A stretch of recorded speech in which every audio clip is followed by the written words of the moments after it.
enjoyed the session, and I would hope that other chapters and other organizations and other families do get a chance to interact with Dr. Pallavi.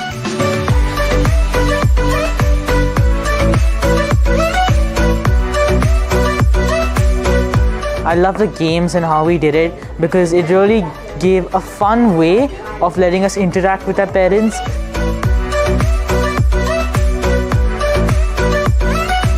I wish I could have, had Pallavi come to us before. It would have been wonderful to, act upon it. And that's something that has been my biggest takeaway. On the whole, for me, the biggest take back was that communication gap, how we can bridge that and live in harmony as a family.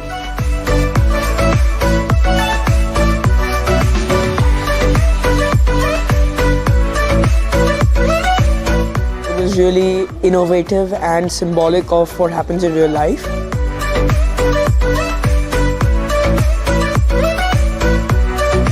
I really enjoyed the workshop. I thought it was a great learning opportunity for me and my family. And what is a better way for us to solve our problems together?